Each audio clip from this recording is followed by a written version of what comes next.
എവിടെ പോയി സുബ്രഹ്മണി എവിടെ പോയി സുബ്രഹ്മണി എവിടെ പോയി അത്രക്കായ എവിടെ പോയി മാനുവൽ എവിടെ പോയി അല്ല പെടലേ ഇവിടെ എന്താ പ്രശ്നം പറഞ്ഞാൽ ഭയങ്കര തമാശയാ. ഇവിടെ മോല് കണ്ടോ, ഇതാ ഹൈലൈറ്റ്. തിയേറ്ററിൽ സമ്മിശ്ര പ്രതികരണങ്ങൾ നേടിയ ചില ചിത്രങ്ങൾ OTT-യിൽ എത്താൻ വൈകുന്നു. പറഞ്ഞ പോലെ ശരിയാണല്ല, ഇത് കണ്ട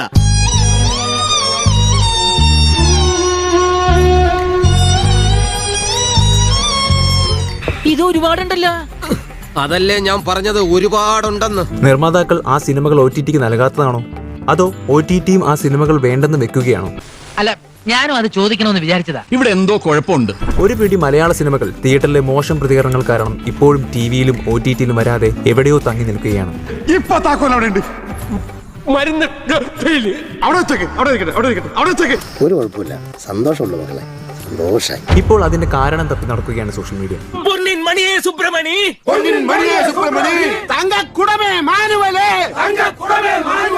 നിങ്ങൾക്കായി ശബ്ദമിതാ. 2023 തിയേറ്ററിൽ ഇറങ്ങിയ നിവിൻ പോളി ചിത്രം ബോസ് ആൻഡ് കോ 2 വർഷമായിട്ടും ഒരു OTT പ്ലാറ്റ്ഫോമിലും എത്തിയിട്ടില്ല. എന്താ കാര്യം? തിയേറ്ററിൽ വമ്പൻ പരാജയം ഏറ്റുവാങ്ങേണ്ടി വന്ന ചിത്രമാണിത്. എന്നാലും നിവിൻ പോളി ആരാധകർ ഇപ്പോഴും ആ ചിത്രത്തിന്റെ OTT റിലീസിന് കാത്തിരിക്കുകയാണ്. എനിക്ക് അയാളെ കാണണ്ട. യൂട്യൂബിലിട്ട് എന്തായാലും 3 വ്യൂ ഉറപ്പാ. ഞാനൊന്നും കണ്ടത്തില്ല. 1, 2, 3 നീ തന്നെ ഒന്നിട്ട് കണ്ടാ മതി. ബോസ് ആൻഡ് കോയുടെ സംവിധായകനായ ഹനീഫ് അദേനിയുടെ പുതിയ ചിത്രം മാർക്കോ തിയേറ്ററുകളിലും OTT-യിലും വമ്പൻ വിജയം നേടിയതോടെ ഈ സിനിമയും ഒന്ന് കണ്ടു നോക്കണമെന്ന് തോന്നുന്നു എന്നാണ് പ്രേക്ഷകരുടെ അഭിപ്രായം. അങ്ങനെ കഥകൾ എന്താ ആർക്കാ പാടി നടക്കാൻ വയ്യാത്തേ? കാര്യം എന്തെങ്കിലും ഉണ്ടെങ്കിലല്ലേ ഗുണമുള്ളൂ. അതേ വർഷം പുറത്തിറങ്ങിയ സിനിമയാണ് ദിലീപ് നായകനായി എത്തിയ ബാന്ദ്ര. തിയേറ്ററുകളിൽ നിന്നും വാഷ് ഔട്ടായി പോയ ഈ ചിത്രവും ഇതുവരെയും ഒരു OTT-യും ഏറ്റെടുത്തിട്ടില്ല. Flash back. നിങ്ങൾക്ക് ഞാൻ 5 ലക്ഷം രൂപ തരും. 5 ലക്ഷം രൂപയോ? ശരി, തർക്കിക്കുന്നില്ല. 10 തന്നേക്കാം. ഞാൻ 15 ചോദിച്ചാലോ? അടിച്ച് നിന്റെ 32 പല്ലും കളഞ്ഞു കൊന്ന് കായലിൽ താഴ്ത്തും. ദിലീപിന്റെ തന്നെ അടുത്ത വർഷം പുറത്തിറങ്ങിയ തങ്കമണിക്കും ഇതേ അവസ്ഥ തന്നെയായിരുന്നു. അങ്ങനെ തന്നെ വേണം.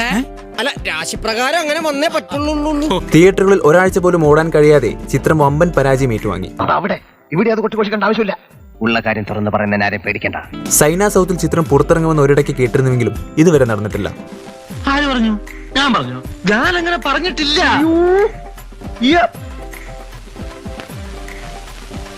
2025 തമിഴ് സൂപ്പർ ഡയറക്ടർ ഗൗതം വാസുദേവ് മേനോൻ മമ്മൂട്ടിയെ നായകനാക്കി മലയാളത്തിൽ ഒരുക്കിയ Dominic and the ladies purse എന്ന ചിത്രവും ഇതുവരെ OTT-യിൽ എത്തിയിട്ടില്ല. പല ചാൻസും ഉണ്ടോ മാഷേ? ഇത് കര വേറെ മനെ. തിയേറ്ററിൽ സമ്മിശ്ര പ്രതികരണം നേടിയ ചിത്രം ഒരിക്കൽ ആമസോൺ പ്രൈമിൽ എത്തുന്നു എന്ന രീതിയിൽ ചില വിവരങ്ങൾ പുറത്തു വന്നെങ്കിലും ഇതുവരെ എവിടെയും ചിത്രം എത്തിയിട്ടില്ല. പടച്ചോനെ കണ്ണിൽ ഇരുട്ട് കയറുന്നത് പോലെ തോന്നുന്നു. എടാ, എന്റെ അവസ്ഥ ഒന്ന് ആലോചിച്ചോ. ഒരു പൂവെടുത്ത് ചെവിയിൽ വെച്ചിട്ട് റോഡിൽ കൂടി ഒന്ന് ഓടിയാലോ എന്ന് ആലോചിച്ചിരിക്കുകയാണ് ഞാൻ. പിന്നീട് പുറത്തിറങ്ങിയ ബസൂക്ക തിയേറ്ററിൽ മികച്ച വിജയം നേടാനാകാതെ പോയെങ്കിലും OTT-യിൽ എത്തിയാൽ വ്യത്യസ്തമായ പ്രതികരണം നേടുമെന്ന് പ്രതീക്ഷിച്ചിരുന്നു. ആര് പറയുന്നു? ഞാൻ കേട്ടിട്ടില്ലല്ലോ. അസൂയ കൊണ്ട് പലരും പറയാറില്ല, അതുകൊണ്ട് ഞാൻ സ്വയം പറയുന്നു. അല്ലടാ ആണ് എന്റെ കാര്യം തന്നെ ഞാൻ വേറെ ആളോട് ചോദിക്കണേ. അല്ലടാ, എന്നാൽ ചിത്രം ഇതുവരെയും OTT-യിൽ എത്തിയിട്ടില്ല.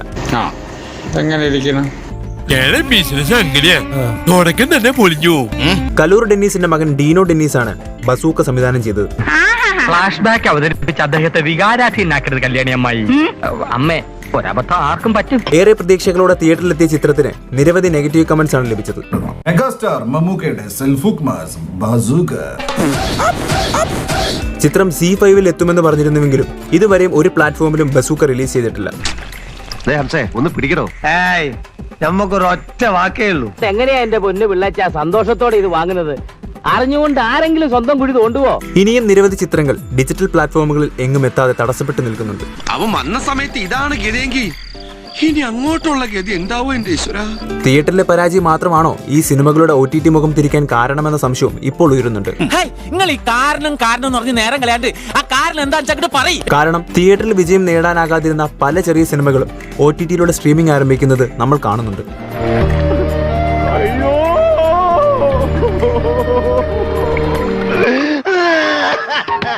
അയ്യോ അയ്യോ പാവം പോട്ടെ പോട്ടെ. ഇതിലും വലുത് ഏതാണ്ട് വരായിരുന്നു, ഇങ്ങനെ തീർന്നെന്ന് കരുതിയാ മതി. അയ്യോ പറഞ്ഞോണ്ട് നേരം പോയി അറിഞ്ഞില്ല. എനിക്ക് പോയിട്ട് ചില അത്യാവശ്യം ഉണ്ട്.